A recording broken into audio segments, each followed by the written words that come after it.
ശരി, നമുക്ക് നേരെ വിഷയത്തിലേക്ക് കടക്കാം. നമ്മുടെ ഈ പുതിയ അവലോകനത്തിലേക്ക് എല്ലാവർക്കും സ്വാഗതം. ഇന്ന് നമ്മൾ ചെയ്യാൻ പോകുന്നത് വളരെ രസകരമായൊരു കാര്യമാണ്.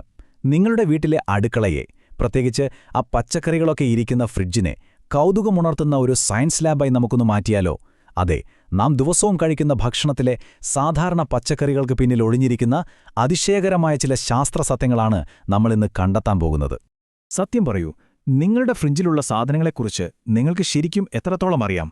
ദിവസവും നാം എടുത്തുപയോഗിക്കുന്ന പല പച്ചക്കറികളെക്കുറിച്ചും നമുക്ക് വലിയ ധാരണയൊന്നുമില്ല എന്നതാണ് യാഥാർത്ഥ്യം. ഒരു സാധാരണ സാലഡ് ഉണ്ടാക്കാൻ നാം ഉപയോഗിക്കുന്ന ചേരുവകളെക്കുറിച്ചുള്ള നിങ്ങളുടെ ഇന്ന് വരെയുള്ള ധാരണകളെ അപ്പാട് തിരുത്തിയേക്കാവുന്ന ഒരു ചെറിയ ചോദ്യത്തിലൂടെ നമുക്ക് ഈ യാത്ര തുടങ്ങാം. ഒന്നാമത്തെ വിഭാഗം പച്ചക്കറികളുടെ വേഷത്തിലുള്ള പഴങ്ങൾ. കാലാകാലങ്ങളായി നമ്മൾ വിശ്വസിച്ചു വരുന്ന ചില കാര്യങ്ങളെ പൊളിച്ചെഴുതിക്കൊണ്ടാണ് നമ്മൾ തുടങ്ങുന്നത്. ശാസ്ത്രീയമായി പറഞ്ഞാൽ പഴങ്ങളുടെ ഗണത്തിൽപ്പെടുന്ന പച്ചക്കറി ഇതിലേതാണ്? തക്കാളിയാണോ, ഉരുളക്കിഴങ്ങോ, ഉള്ളിയോ, അതോ ബീട്രൂട്ടോ? ഞാൻ ഈ ഉത്തരം പറയുന്നതിന് മുൻപ് നിങ്ങളൊന്ന് ഊഹിച്ചു നോക്കൂ. എന്തായിരിക്കും ഉത്തരം? അതെ, ഉത്തരം തക്കാളിയാണ്. നിങ്ങൾ പലചരക്ക് കടകളിൽ നിന്നോ സൂപ്പർമാർക്കറ്റിൽ നിന്നോ തക്കാളി വാങ്ങുന്നത് പച്ചക്കറികളുടെ കൂട്ടത്തിലാകാം. പക്ഷെ സയൻസ് പറയുന്നത് അതൊരു പഴമാണെന്നാണ്. ഇതിന്റെ കാരണം വളരെ ലളിതമാണ്. തക്കാളിയുടെ ഉള്ളിൽ വിത്തുകളുണ്ട്. ഏതൊരു സസ്യഭാഗത്തിനും ഉള്ളിൽ വിത്തുകളുണ്ടെങ്കിൽ ശാസ്ത്രം അതിനെ പഴങ്ങളുടെ ഗണത്തിലാണ് ഉൾപ്പെടുത്തുക. അതുകൊണ്ട് നിങ്ങളുടെ കറികളിൽ ഉപയോഗിക്കുന്ന തക്കാളി യഥാർത്ഥത്തിലൊരു പഴമാണെന്ന കാര്യം ഇനി മുതൽ മറക്കരുത്. ഇനി രണ്ടാമത്തെ സെക്ഷനിലേക്ക് പോവാം. ഉള്ളിക്കു പിന്നിലെ ശാസ്ത്രം. അടുക്കളയിൽ കയറുന്ന എല്ലാവർക്കും പരിചിതമായ ഒരു കാര്യമുണ്ട്. അതിനു പിന്നിലെ അദൃശ്യമായ സയൻസ് എന്താണെന്ന് നോക്കാം. ആ ചോദ്യം ഇതാണ്: മുറിക്കുമ്പോൾ നമ്മെ കരയിപ്പിക്കുന്ന പച്ചക്കറി ഏതാണ്? ഇതിപ്പോൾ ചോദിക്കാൻ മാത്രമുണ്ടോ എന്ന് നിങ്ങൾ ചിന്തിക്കുന്നുണ്ടാവും അല്ലേ? ഉത്തരം എല്ലാവർക്കും അറിയാം, ഉള്ളി തന്നെ. പക്ഷെ ഇതിനു പിന്നിലെ എന്തുകൊണ്ട് എന്ന കാരണമാണ് ഇതിനെ കൂടുതൽ രസകരമാക്കുന്നത്. ഇതൊരു മാജിക്കൊന്നുമല്ല, കൃത്യമായ കെമിസ്ട്രിയാണ്. ഇവിടെ നടക്കുന്നത് 3 ഘട്ടങ്ങളുള്ള ഒരു പ്രക്രിയയാണ്. നമ്മൾ ഉള്ളി മുറിക്കുമ്പോൾ അതിൽ നിന്നും ഒരു പ്രകൃതിദത്ത വാതകം പുറത്തുവരുന്നുണ്ട്. അന്തരീക്ഷത്തിലേക്ക് പടരുന്ന ഈ ഗ്യാസ് നേരെ നമ്മുടെ കണ്ണുകളിൽ ചെന്ന് തട്ടുമ്പോഴാണ് നമുക്ക് കണ്ണുനീർ വരുന്നത്. വെറുമൊരു ഉള്ളി മുറിക്കുമ്പോൾ നമ്മൾ കരയുന്നത് അത്ര നിസ്സാര കാര്യമല്ല അല്ലേ? മൂന്നാമത്തെ വിഭാഗം തലച്ചോറും ശരീരത്തിലെ ജലാംശവും. ചില പച്ചക്കറികൾ നമ്മുടെ ശരീരത്തിനും മനസ്സിനും എങ്ങനെയാണ് ഒരു സൂപ്പർ പവറായി മാറുന്നതെന്നാണ് നമ്മൾ ഇനി കാണാൻ പോകുന്നത്. ഇതൊന്ന് ആലോചിച്ചു നോക്കിയേ. ബ്രെയിൻ ഫുഡ് അഥവാ തലച്ചോറിനുള്ള ഭക്ഷണമെന്നറിയപ്പെടുന്ന പച്ചക്കറി ഏതാണ്? ബ്രൊക്കോളിയാണോ, റാഡിഷാണോ, വഴുതനങ്ങയാണോ, അതോ വെള്ളരിക്കയാണോ? നമ്മുടെ തലച്ചോറിന്റെ പ്രവർത്തനങ്ങളെ ബൂസ്റ്റ് ചെയ്യുന്ന ആ പച്ചക്കറി ഏതാണെന്ന് നിങ്ങൾക്ക് കണ്ടെത്താൻ കഴിയുമോ? ശരിയായ ഉത്തരം ബ്രൊക്കോളി എന്നതാണ്. ബ്രൊക്കോളി ശരിക്കും ഒരു കിടിലൻ ബ്രെയിൻ ഫുഡാണ്.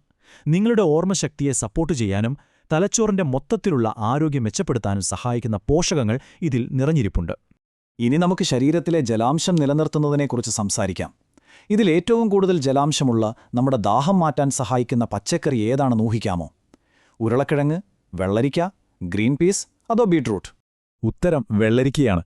ഇതിലെ ഏറ്റവും കൗതുകകരമായ കാര്യം എന്താണെന്നോ? ഒരു വെള്ളരിക്കയുടെ 95% വെറും വെള്ളമാണ്. ബാക്കി വരുന്ന 5% മാത്രമാണ് മറ്റു പോഷകങ്ങൾ. അതുകൊണ്ടാണ് വേനൽക്കാലത്തെ ശരീരത്തെ തണുപ്പിക്കാനും ജലാംശം നിലനിർത്താനും വെള്ളരിക്ക ഇത്രത്തോളം നമ്മളെ സഹായിക്കുന്നത്. അക്ഷരാർത്ഥത്തിൽ വെള്ളം കൊണ്ടുണ്ടാക്കിയൊരു പച്ചക്കറി എന്ന് തന്നെ പറയാം. അവസാനത്തെ വിഭാഗം വേഗത്തിലുള്ള വളർച്ചയും കാഴ്ചശക്തിയും. പ്രകൃതിയിലെ അതിവേഗത്തിലുള്ള ചില വളർച്ചകളെക്കുറിച്ചും നമ്മുടെ കാഴ്ചശക്തി വർദ്ധിപ്പിക്കുന്ന പച്ചക്കറികളെക്കുറിച്ചും നോക്കാം. നമ്മുടെ ശ്രദ്ധ വീണ്ടും ആ പച്ചക്കറി തോട്ടത്തിലേക്ക് തന്നെ മാറ്റാം. വെറും ഏതാനും ആഴ്ചകൾക്കുള്ളിൽ വളരെ വേഗത്തിൽ വളരുന്ന പച്ചക്കറി ഇതിലേതാണ്? വളർച്ചയുടെ കാര്യത്തിൽ ഒരു ഓട്ടമത്സരം വെച്ചാൽ മത്തങ്ങയാണോ, റാഡിഷാണോ, ഉള്ളിയോ, ക്യാബേജോ ആണോ ഒന്നാമതെത്തുക? ഉത്തരം റാഡിഷ് എന്നാണ്. പച്ചക്കറിത്തോട്ടത്തിലെ വേഗതയേറിയ ഓട്ടക്കാർ എന്നു വേണമെങ്കിൽ റാഡിഷിനെ നമുക്ക് വിളിക്കാം. വിത്ത് പാകി വളരെ ചുരുങ്ങിയ ആഴ്ചകൾക്കുള്ളിൽ തന്നെ അവ വളർന്നു വലുതായി വിളവെടുക്കാൻ പാകമാകും. അടുത്തതായി കാഴ്ചശക്തിയുമായി ബന്ധപ്പെട്ട ഒരു ചോദ്യം നോക്കാം. രാത്രി കാഴ്ചയ്ക്ക് സഹായിക്കുന്നതിന് പേരുകേട്ട പച്ചക്കറി ഏതാണ്? ക്യാരറ്റ്, ഉരുളക്കിഴങ്ങ്, വെളുത്തുള്ളി, ചോളം. ചെറുപ്പം മുതലേ നമ്മൾ കേട്ടു വളർന്ന ആ പച്ചക്കറി ഏതാണെന്ന് പെട്ടെന്ന് തന്നെ എല്ലാവർക്കും മനസ്സിലായിട്ടുണ്ടാകുമല്ലേ? അതെ, തീർച്ചയായും ഉത്തരം ക്യാരറ്റ് തന്നെയാണ്. പക്ഷെ ഇതിന് പിന്നിലെ സയൻസ് എന്താണെന്ന് ചോദിച്ചാൽ അതാണ് ബീറ്റാ കരോട്ടിൻ. ക്യാരറ്റിൽ ധാരാളമായി അടങ്ങിയിരിക്കുന്ന ഈ ഘടകം നമ്മുടെ കണ്ണുകളുടെ ആരോഗ്യകരമായ കാഴ്ചശക്തി നിലനിർത്താൻ വളരെ നിർണായകമായൊരു പങ്കുവഹിക്കുന്നുണ്ട്. നമ്മുടെ ഈ അവലോകനം അവസാനിപ്പിക്കാൻ പോവുകയാണ്. അതിനായി നമ്മളെ കരയിപ്പിക്കുന്ന പഴയ സുഹൃത്തിനെ തന്നെ വീണ്ടും വിളിക്കാം. ഉള്ളിൽ നിരവധി പാളികളുള്ള പച്ചക്കറി ഏതാണ്? ഉള്ളി, വെണ്ടയ്ക്ക, ചീര, അതോ ടേണിപ്പാണോ? അതെ, ഉള്ളി വീണ്ടും വന്നിരിക്കുകയാണ്. ഒരു ഉള്ളിയെ കൃത്യമായി ഡിഫൈൻ ചെയ്യുന്നത് തന്നെ അതിൻ്റെ ഈ ഘടനയാണ്. വളരെ നേർത്ത നിരവധി പാളികൾ ചേർന്നാണ് ഉള്ളി രൂപപ്പെട്ടിരിക്കുന്നത്. ഈ പാളികളാകട്ടെ പരസ്പരം വളരെ അടുത്താണ് ഇരിക്കുന്നതും.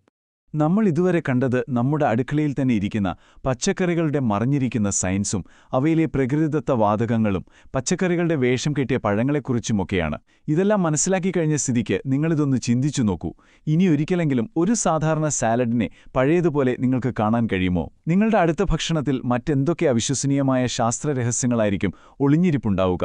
അതേക്കുറിച്ച് കൂടുതൽ അറിയാനും പഠിക്കാനും ഈ അവലോകനം നിങ്ങളെ സഹായിച്ചിട്ടുണ്ടാകും എന്ന് ഞാൻ വിശ്വസിക്കുന്നു. മറ്റൊരു വിഷയവുമായി വീണ്ടും കാണാം.